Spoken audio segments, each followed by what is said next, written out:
Welcome to Childcare Rockstar Radio. I am your host, Kris Murray. Childcare leaders around the globe are breaking through challenges, leading the way in innovation, testing new best practices, and impacting children and families in a much more powerful and positive way than ever before. Each week, join me for interviews with early childhood leaders and experts that will leave you inspired to become the next childcare rockstar. Now, let's go. This is Childcare Rockstar Radio, episode 139, featuring me, Kris Murray. Welcome back to the podcast. I'm so grateful to have you here. It's Childcare Rockstar Radio. Let's dive in. In this episode, I am bringing you a solo journey. It's part one of my spiritual journey. I've been doing this journey all year long, and this podcast specifically dives into my experience in Maui last week at the Eckhart Tolle retreat with his amazing wife, Kim Ang, and teaching partner. And the theme of the retreat was called The Depths of Being. And I'm going to take you on a deep dive today in this episode about my experience. And I'm going to share with you some key learnings and takeaways from this spiritual journey that I have been on for the last year. And so I'm very, very excited to share with you a lot of personal stuff today, a lot of personal stories and experiences of my transformation into becoming a more present and awakened being, more presence in my leadership and in growing my company with mindfulness and consciousness. And it has served me well. And so I'm going to share with you a few of the key things that I really, really want you to know. So this one's kind of juicy, a little bit longer than my normal episode, but well worth the listen, I think, and hopefully you will agree. I'd like to thank our sponsor today for today's podcast episode is Childcare Education Institute. Our friends at CCEI want you to know that they can help you get your CDA credential up to date if it's not. They can help you this December. They're on a mission to help educators like you renew your CDA credential in an easy, convenient, and engaging way. When you renew or earn your Child Development Associate with CCEI, you'll enjoy 24/7 access to online courses, unlimited guidance, and support from a dedicated education coach, and help with your portfolio submission. But that's not all. For the month of December, CCEI is also giving Childcare Rockstar Radio listeners $100 off their CDA renewal. Simply visit cceionline.com and use the code CDA Renewal 22 to get started today. Once again, that's code CDA Renewal 22, and we'll put it in the show notes for you to get $100 off your renewal with CCEI. And again, their main website is cceionline.com. All right. I am just excited for you to dive in this episode with me. So you're going to hear, like I said, a lot of personal stories, a lot of deep sharing of things that I've never shared before. And I can't wait for you to listen, and I would love to hear your feedback. Please do share and comment on this episode if you're listening on any platforms such as Apple Music and Spotify, etc. We would love to hear your feedback.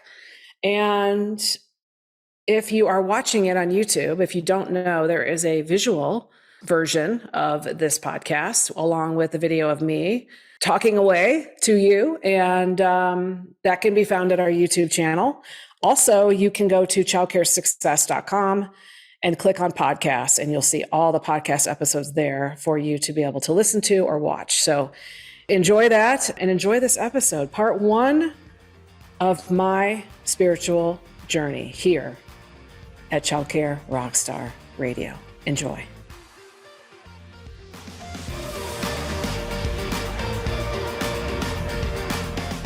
Hello, friends. How are you? I'm thrilled to be back with you here on the podcast, and I'm so grateful that you've tuned in today. Today is a special episode. I'm doing a solo episode, so just me today. I haven't done a solo in many months, and I felt called to come to you here in early December 2022 and share with you my experience in my spiritual journey. A journey of coming back to oneself, a journey of diving into your inner knowing, your intuition, in many cases into pain, emotional pain that you've been carrying, potentially for many, many years since childhood, and a journey of stillness. So I'm going to share with you what I just experienced. I came back yesterday, landed back in Colorado after 8 incredible days in Maui, Hawaii. And I haven't been to Maui in 30 years. I was there when I was 26 years old. Spent a couple weeks on Maui, exploring, adventuring, and camping, and being a 20-something for sure. 30 years later, I got to go back to this incredible space and spot that always speaks to me. Every time I go to Hawaii, I do have a deep connection to the earth and to the spirit that is all things ohana and aloha. And I just love it so much. So I wanted to share with you, I just attended a 8-day spiritual retreat. Well, the retreat itself was 5 days with Mr. Eckhart Tolle and his beautiful and incredible wife, Kim Eng. The retreat was called The Depths of Being, and my intention was to dive into my depths and explore uncharted waters there. And sending love to any of the emotions and things that I find, and releasing things that are needed to be released and embracing things that are needing to be embraced. And so I did that. And I wanted to share with you as we flow into our final weeks and days of 2022, how you might take some of the essence of these learnings and this work that I've been doing and improve your life. Or maybe not the word improve is appropriate here, but just to let go of the things that you don't need to hold on to anymore and to fall in love with yourself again. And I feel like that is what I have done this year, and most especially this past week with Eckhart and Kim. If you're not familiar with Eckhart, he has written 2 incredible books. They are called The Power of Now, which he wrote. It was published in 1997, and that's his most widely published and known about book. And then his second book is called A New Earth, and that was published in 2005, most famously on Oprah's bedside table. So she has been quoted as saying that she keeps it on her bedside table because it's that important to her as a spiritual work. And it's called A New Earth. I actually have had A New Earth on my bedside table. And I don't remember when I bought it, but I know it was a long time ago, and it sat there and I didn't really dive into it. And I can't remember how I first heard about Eckhart, but I think either I purchased it around 2010 or 2012. And it was on my bedside table, and it still is today. I have dove into it, read it. I've listened to A Power of Now. I have it on Audible, and I listen to it in the car as a practice. And people that I met in Hawaii last week at the retreat, all of them told me that they have listened or read these works multiple times. They're that powerful. So I would just recommend, if you are feeling to learn more after I take you through some of the key points that I've learned this year on this journey, to pick up one of these books. And I think you'll know you won't regret it. I know that for sure. And so, yes, I found Eckhart, and then I was reintroduced to Eckhart and his teachings through my work this past year with Kira Sherman. And Kira is an incredible person. She has changed my life so much.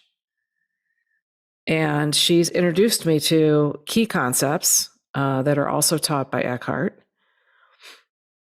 And I want to share some of those with you today on the podcast. Not all of them, because it would take me hours and hours to share with you everything that I have learned this past year. Those of you who are in our Empire Academy group, you got to meet Kira. She was with us in August. She was our guest speaker in Chicago at our Empire Mastermind Day, and she greatly impacted the room. Many of you were in tears or just feeling a lot of emotion and diving back into what's been unexpressed in you, what has been shelved away, pushed down, not dealt with. And that work is the work of being a human, the work of actually diving back into those things that we all have that are undealt with, pushed down, unexpressed, pain that we don't want to deal with, emotions that we've shoved way deep down into our body, and so much more I've been working on for the past year with Kira's help. And so she really came into many of your hearts that day. And several of you actually ended up coaching with her as a result of that day. So I want to first talk about, I've got 3 or 4 key topics to talk about, and then I'm going to share a story related to each thing. So the first one is called, it's basically around intuition and what I call listening to your inner knowing. Listen to your inner knowing. This is all about body versus mind, guys. This is so many of us in human life, especially in 2022, with technology and the speed and pace at which we are living, are focused on our thoughts 99% of the time.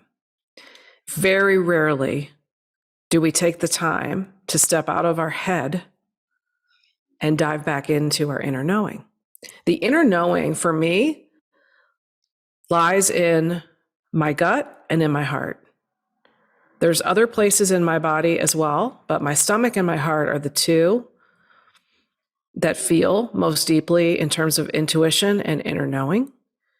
And so I've been practicing this a lot. I am one that is a type A achiever, always have been. I've always, been straight A student, honor society, achiever, very much a thinking mind, an intellect, a reader, and been driven to build these beautiful 7-figure companies with my mind, come hell or high water. And nothing's going to get in my way, right? And determination and stubbornness and persistence. In fact, the first episode that I ever did of this podcast, which is worth a re-listen if you haven't listened to it in a while, is about persistence, which is beautiful. And that's why it's called the beauty of persistence. But what I've learned through this past year of inner knowing is that so oftentimes we push too hard with our brains and with our heads and our mindset. We over push. The universe actually wants to bring you whatever you want. You just have to learn how to manifest it, which I know is quite a woo-woo statement. But at the end of the day, everything is made up of energy. And so the energy that we can tap into can move mountains for us. When we tap in energetically to ourselves and to our true heart space and our belly space, the inner knowing, the body, get out of our head, we can call things to life just through having that power energetically and tapping in, and the universe actually will respond when it feels us feeling into ourselves. So our body, which contains more energy than this little guy right here. This is my head I'm pointing to on the YouTube, on the video. But this round noggin that you're carrying around above your neck doesn't contain as much energy, vibration, and frequency as the rest of your body, right? So it makes sense that your body actually contains so much intuitional knowledge. Women get this in general more than the guys. Me being very type A, and I have a strong male component to my personality, which is why I'm a business builder entrepreneur, and power through stuff. We're just like a bull in a china shop. We just go. And for those of us that are like that, it has been more difficult in some ways to tap into the power of what's in our bodies, but it's there, guys. And that's what I just wanted to share with you in this first piece is listen to your inner knowing. Get out of your head. The mind gets caught in ego. The mind gets caught in ego. It gets caught in thought spirals. And all the thinking, the incessant thinking keeps us from really feeling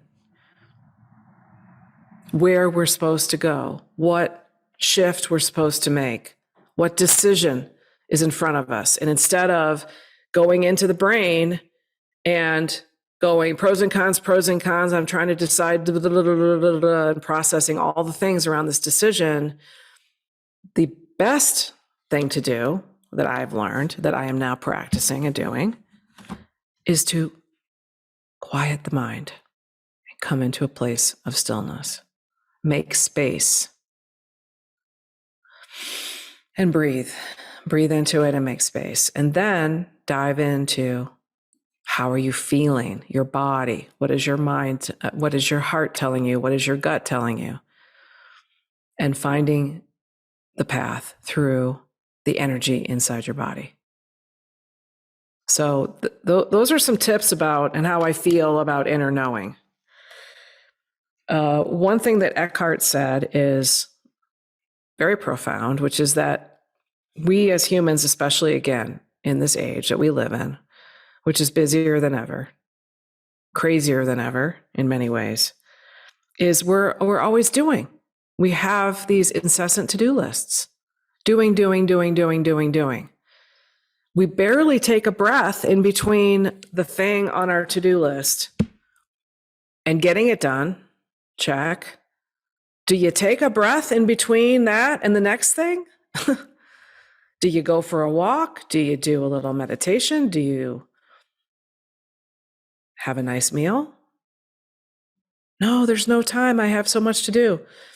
And so I'm coming into a place where, interestingly, I'll have sprints, these times of high productivity, where it's like this, and it's insane how many ideas come to me, and it's like I'm in my idea generation sprint time, and I can feel it. They're just coming.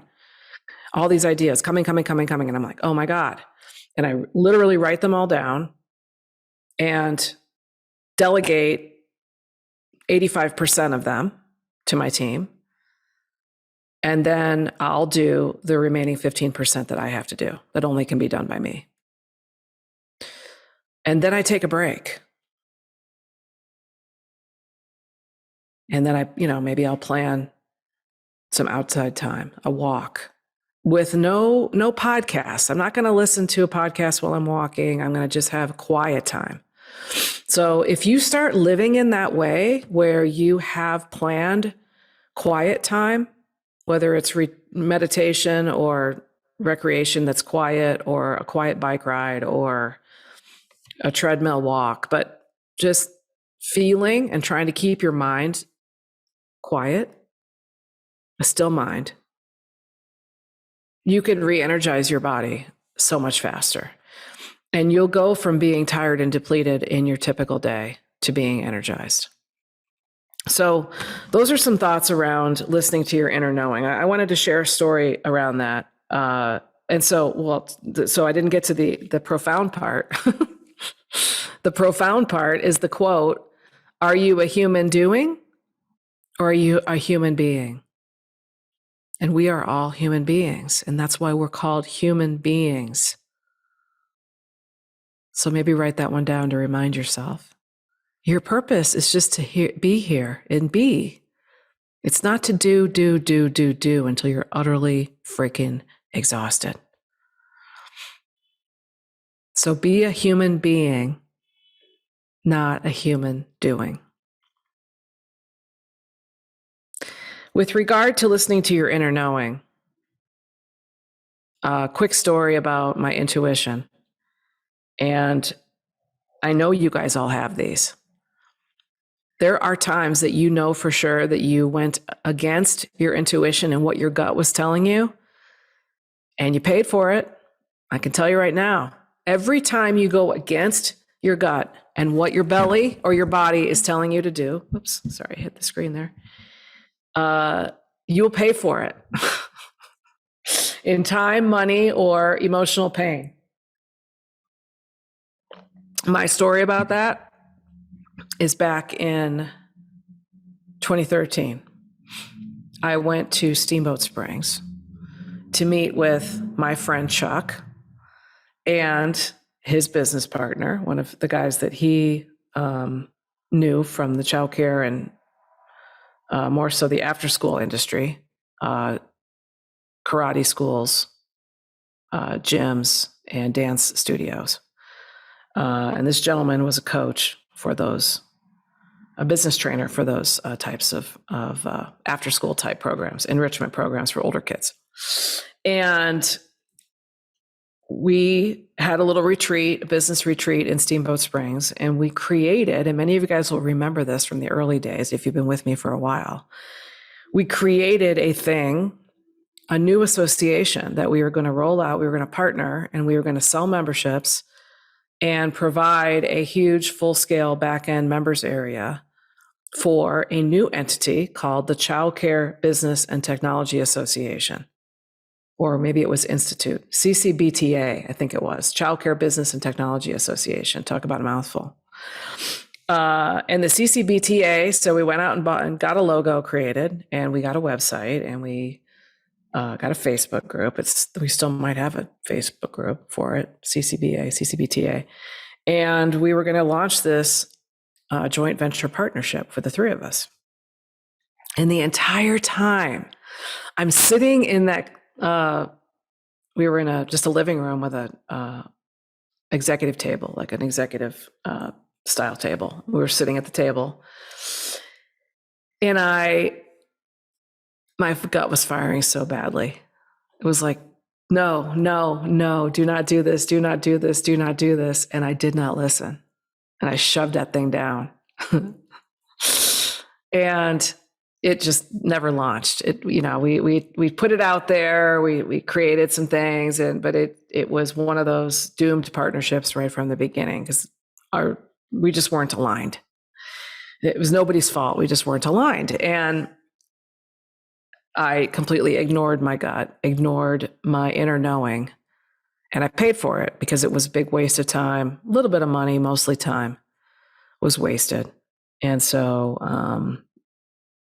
that's happened to me, not listening to my inner knowing and doing it anyway. I've probably done that a half a dozen times. It always is, not smart. And so that would be my guidance to you is obviously just trying to stay in tune with your inner knowing. All right. So that's listening to your inner knowing. And I've been working on that for a year with Kira, and little voices have been trying to tell me things that I just didn't want to listen to. And so that's one of the biggest things that I've learned in this year is how to listen and how to feel the decision instead of trying to think. So again, out of your mind, get into your body. All right. Number two, the second thing I wanted to share with you is I wanted to talk a little bit about emotional pain. We all have pain that we have not dealt with. We all have triggers, right? Things trigger us in life, our spouse, our kids, our team, our neighbor, somebody's loud dog across the street,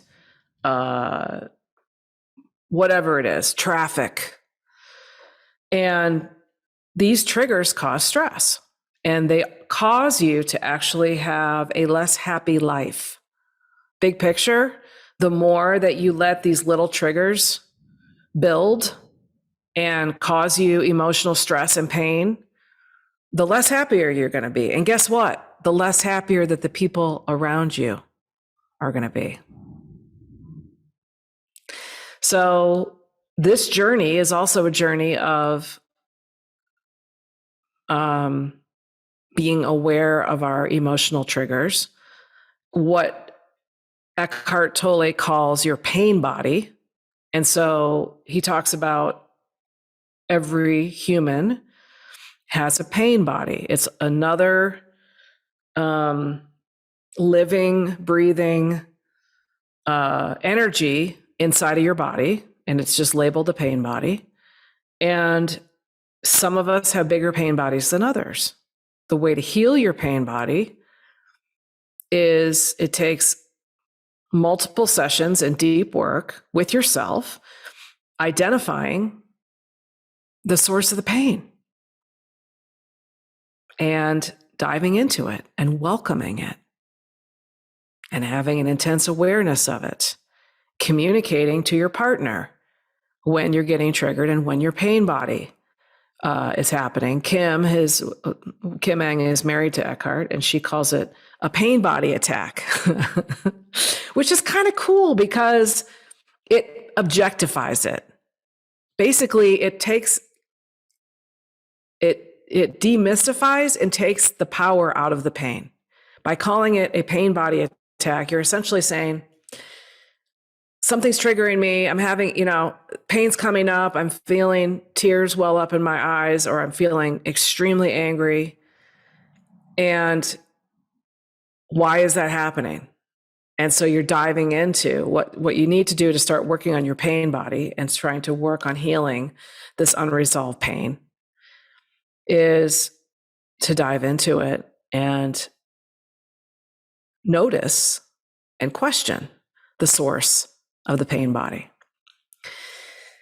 So my personal story on this, and I have a lot over the last year, I have worked on a lot of unresolved pain and feelings and emotions in my body. And a couple of you guys came up to me in the Nashville Summit and said that you noticed that I was different and that I was lighter and I had a glow up and I just felt more energetically free. I am more energetically free. Thank you for noticing.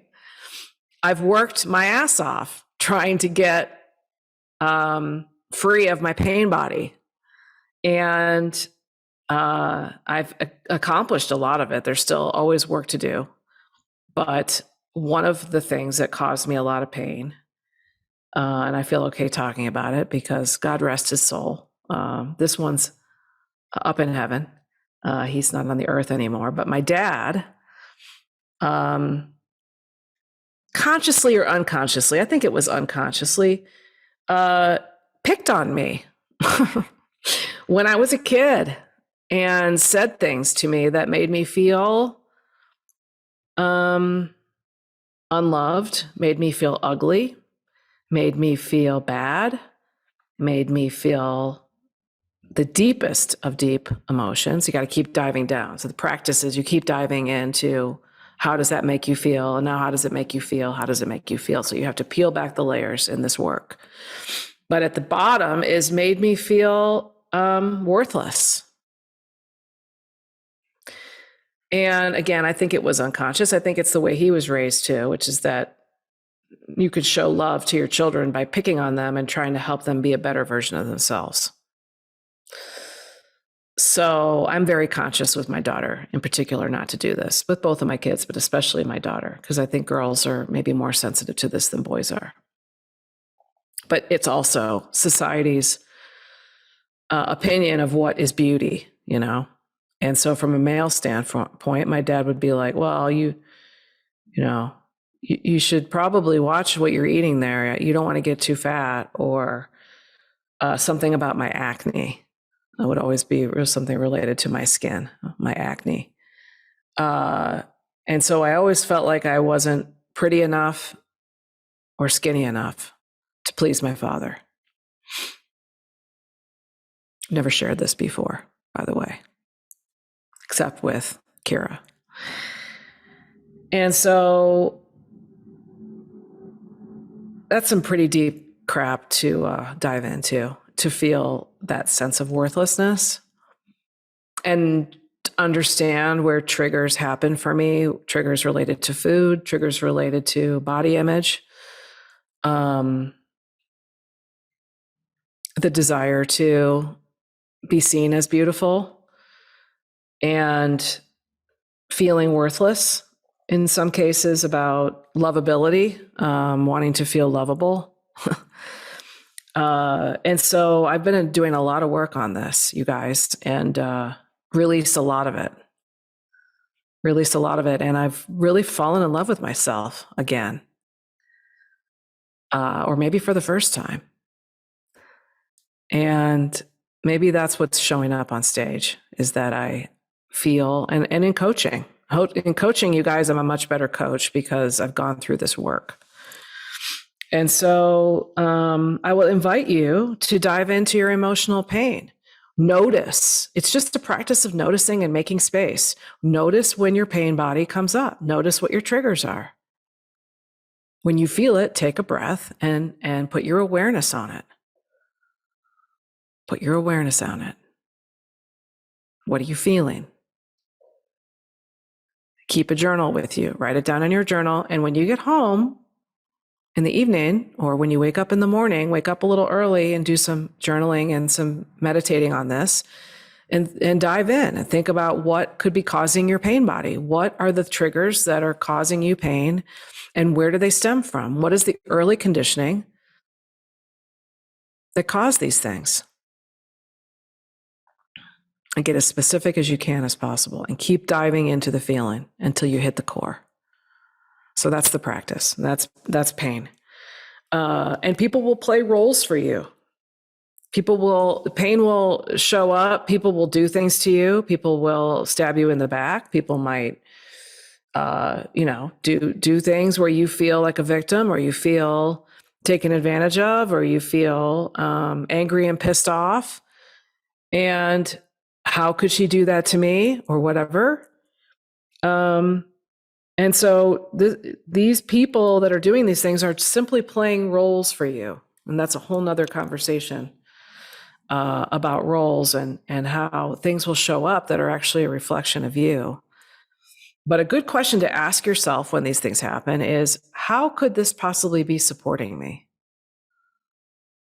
How could what's happening right now, somebody's bad-mouthing you in the community, let's say.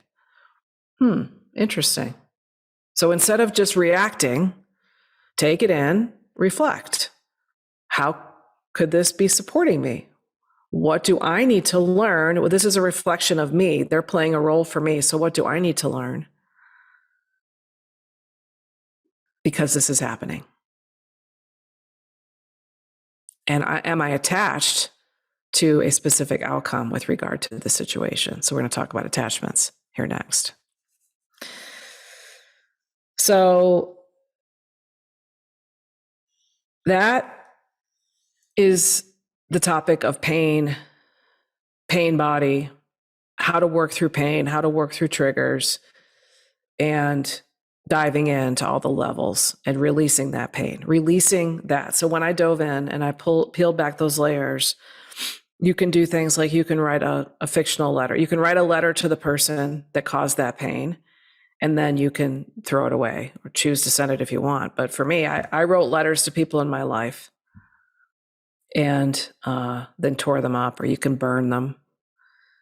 And that's one way to release it. And so the more you do that work, you identify those emotions and you start releasing that pain and working on your pain body. And again, more on that. There's a lot more on that in Eckhart's books. The next thing I want to talk about is attachments. So when you're emotionally attached to a specific outcome, that means that you have power in it. And so you are emotionally tied to a specific outcome, and you're or like if you're looking forward to something so much that you have all these expectations of what it's going to be, you are likely going to be disappointed. That was me. I used to be the expectation queen. I'll say it right now.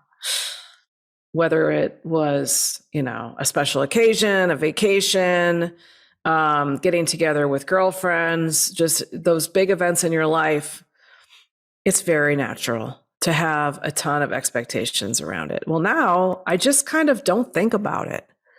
You might plan a little bit, you might plan some things just to try to make it the best, but I don't have any expectations about the outcome. I just, what is.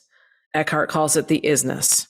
And I try to just stay in the flow of the isness. And oftentimes what happens is that since I don't have expectations, my, idea of what the outcome might be is completely exceeded. Like usually it's way beyond anything that I might hope for. Again, because I'm trying to hope for nothing. I'm trying to expect nothing. I'm trying to just go and be neutral. And so the word neutral plays a big part in this topic of attachments. When you have power in things, the universe will oftentimes teach you a lesson because it sees that you have all of this emotional power in the outcome of something, and you often will not get the thing that you seek. And so the practice is coming back to a place of neutrality, to come back to a place where you're in a space of openness, of acceptance, and you're not resistant to what the isness is, to the is. And you're cool, you're happy within yourself. You don't have to rely on external outcomes and external stuff to be happy. And when you get to that place, it is an amazing place because you can just live in the flow and live in right now and know that no matter what happens, it's all good. If it's bad, it's good. And if it's good, it's good. And once you get to that place, things really start flowing generally much more positively because the energy just is opened up and you're bringing space to your life and you don't have all of that clinging, that clingy energy, that angsty energy. It will not allow you to notice the good stuff. When you're on vacation and something goes wrong, you're in a place of anger and despair, and you can't believe that this is happening to you on this vacation, yada, yada, yada. You're in this drama cycle, and you're not noticing the beauty of the sky and that a dolphin just flipped his tail out on the water, and this most beautiful shell just came up on the sand. You can't see any of that. You literally can see only your pain and your drama because you're not getting what you thought you were going to get. And so you're having like a little hissy fit. So you need to take off that expectation and that attachment to the outcome until you become in a place of neutrality. And that's just part of the work. So that's attachments. My story on that one is recently that I have been attached to the outcome of a specific living situation. So as you guys, most of you know, Charlie and I were engaged. We bought a beautiful home together on the river, my dream home. enough bedrooms for all the kids, plus us, plus a guest room. So 6-bedroom, 5-bath home. And we ended up not getting married. We broke off the engagement. We're still very, very good friends. And I have been attached to this idea, this notion of keeping the house and having him move out. And he has been very resistant to it. He's like, I'm not moving out. I'm going to be here until the end of the school year. We're going to raise these kids together. Our kids are both seniors, our younger ones. I can just live downstairs. Why can't you just let me stay in the apartment downstairs? There's a mother-in-law apartment downstairs. I'm like, that's not going to happen. Like that. How could that be good for you and for me? That just doesn't feel like it's going to be a good thing. So I was really attached to him moving out. And the entire time that I was very attached to that notion, all that was happening is he was resisting me back. And so again, like kind of when you put energy in motion and you're attached and you're like, and he was just resisting me back like this is yin and yang, boom. And this is what we were doing. If you can see me on the video, you can see it, but I'm basically just putting my hands together if you're listening on the podcast. And so I let go of the attachment to the outcome. And I just said, you know what? It's cool. Whenever you want to move out. It's all cool. I said, I feel that you are going to really love living on your own because you're going to have space and you're going to have your own place and you're going to not have to be around my energy and be reminded of me all the time and share a closet with me and all those things and all the emotions that are trapped in that day-to-day existence. And so he listened, but I didn't push it. I just was like, let go of the resistance. It's like, okay, cool. I'm not going to be attached to the outcome. You could just, you do you, I'll do me. It's cool.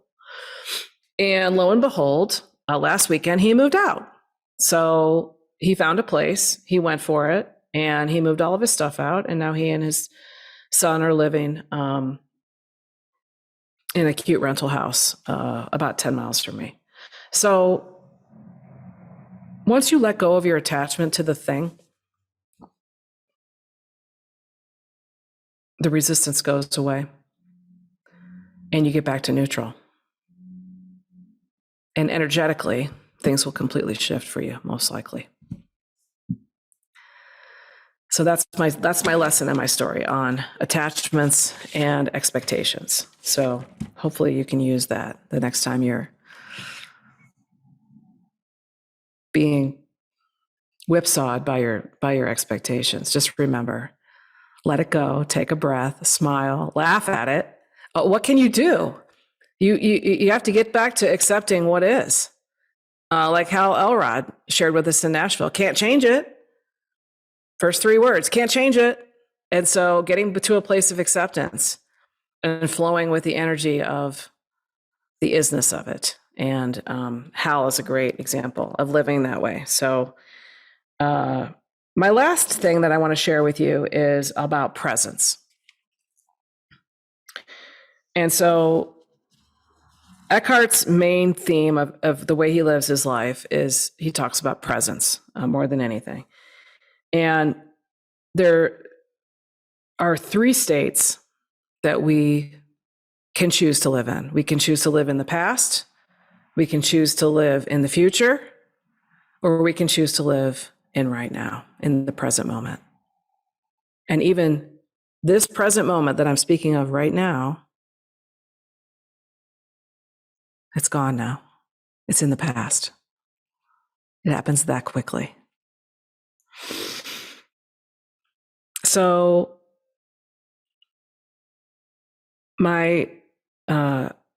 the practice here and what I'd like you to adopt and think about doing along with me every day is to just watch your thoughts. Notice where your mind is at. Are the thoughts that are coming in related to past, future, or right now? Are you actually present? Is your mind still? Are you enjoying the thing that you're doing and present with it? So creative pursuits like painting, drawing, playing music, and athletic pursuits like rowing in a river or skiing and snowboarding, oftentimes road biking. Those are all sports and activities that require present moment thinking, present moment awareness. That's one thing I loved when I was doing, I learned how to throw a pot. One of my goals last year was to learn pottery. And I took some pottery classes and I had a great time with it because being at the pottery wheel, you don't think about anything except for that pot. You focus on your hands, you put your hands in the clay, and you form something out of formlessness into form. And you watch the wheel and you pay attention to the speed and what your hands are doing, and you're absolutely 100% present. And so those are some reasons why we love to do the things that we do, these activities, because they bring us back right to the present moment. And so when you're on a Zoom call or when you're in a meeting or a staff meeting, my homework for you is pay attention to your thoughts. Are you in present moment awareness? Are you here? Are you here with us? Are you here with me on this podcast right now? Or is your mind off to something that happened earlier today or last week or last year? Or are you thinking about the future and your vacation that's coming up? Where are you? Are you here with me? And so presence is everything. That's where we live. That's where life happens. And the virtual world has made it more difficult because our children oftentimes are in a fourth dimension, past, present, future, and then virtual is even a fourth place. 4 different worlds where our heads, our minds can be. And we have to bring our children back from virtual world and into today's real world. I use real in air quotes because we don't actually know if what we're experiencing right now is real or not, but let's assume that it is. But quieting the mind is a practice, and that's all it is, guys. Getting to a place of stillness. And so one practice that I do that Eckhart recommended that we do as we continue to try to integrate our present moment awareness with our day-to-day mundane activities, like being on a Zoom call, is to take 3 deep present breaths in between each activity to bring yourself back to a place of presence throughout the day. So that one simple practice can really help you get to a place of continuing ongoing presence and stillness of the mind in between the things that you have to do in your day, right? And so just presence and stillness. My story around stillness is every time let me back up. I have had 3 or 4 major moments. Typically, they happen for me on the yoga mat when I am in Shavasana. I'm in a place of stillness. I am thinking about nothing. I'm laying on the mat. I'm in a meditative state at the end of a yoga class, and something will come in. You can call it a download from the universe. You could call it a message from the divine. You could call it a message from God. It's an inner knowing, but it comes in. And the thing that I have never shared with hardly anyone is that in 2007, I was on my yoga mat, and what came in during that final moment of stillness was the message from the divine, which was childcare. True story. It came in very clearly. I don't think anything's ever come in so clearly. On my yoga mat, during a moment of stillness, during extreme presence. And I got a message from God, which was childcare. And I went home and I started Googling. And I built this business based on that one message from the divine. And here I am today. And here you are with me. And so I'll talk more about the details of what I did when I went home and I started Googling and how I built that all. And I'm going to be telling that story in my forthcoming book. So I'm in the process of also writing a book about my journey, my personal and business memoir. And I'm communicating that on the podcast so you guys can help hold me accountable to getting the book done. But I'll be also sharing more about the specifics of that journey in the book as well as many, many, many other things about my life and how I have built 2 7-figure businesses from nothing. So with that, also wanted to give a quick commercial for not just this episode. Obviously, you've enjoyed it. And please pass along to any of your friends and colleagues that you think might be able to utilize these 4 tips or techniques or tactics or strategies or just cool things around, what do you want to call it? It's not mindset. Presence, awareness, the practice of intuitional knowing. Being a human being, not a human doing. So we talked about listening to your inner knowing, body versus mind, getting out of your head. We talked about pain body and triggers and how to work through those emotions. We talked about awareness and attachments, rather. We talked about attachments and what you have power in and how that's showing up for you in your life and expecting outcomes. And then we talked about presence and getting still and practicing just 3 simple deep breaths in between each thing can lengthen your life.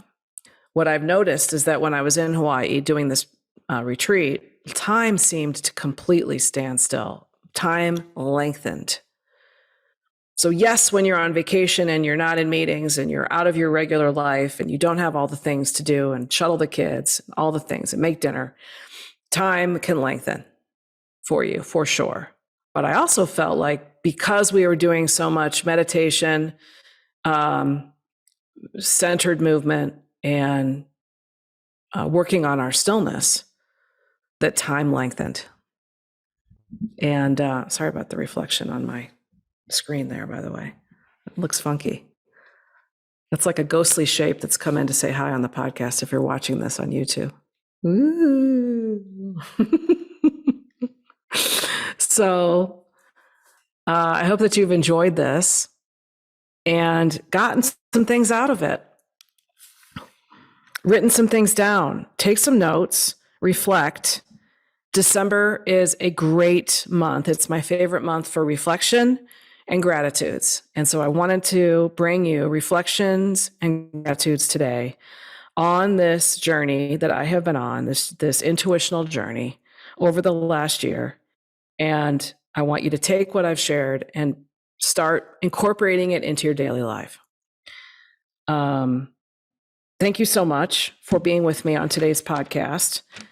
I really appreciate you spending time with me. Have an incredible month of December. And what I was going to say is a quick commercial for the next episode. So episode 140, you get to meet Kira. I talked about Kira Sherman in today's episode and how incredible she is and what a journey I've had with her over the last year and how she's impacted my life. And these concepts that I shared with you today, I have been working with her each and every week on these things, and it has been life-changing, more than anything else I perhaps have done in my life with regard to personal development, spiritual development. And so on the next episode, in 2 weeks from now, you will get to meet Kira, and we will have a lively discussion, I am sure, about furthering on to this episode. So you might consider this to be part 1 of my spiritual journey, and I hope you've enjoyed it here on Child Care Rockstar Radio. Take care and God bless. Bye. I hope you liked this episode of Childcare Rockstar Radio. If you did, please share it with someone you know and help spread the word to your friends in our industry and on social media. Childcare business success is my passion, and I'm honored to be on this journey with you. As a thank you for listening, learn more about how to grow your business and make more income with our brand new free quiz, the What's My Number One Income Killer quiz, exclusively for preschool and childcare owners. Take the quiz today at childcarequiz.com to discover what your number one income killer is and how to solve it. Take care and God bless.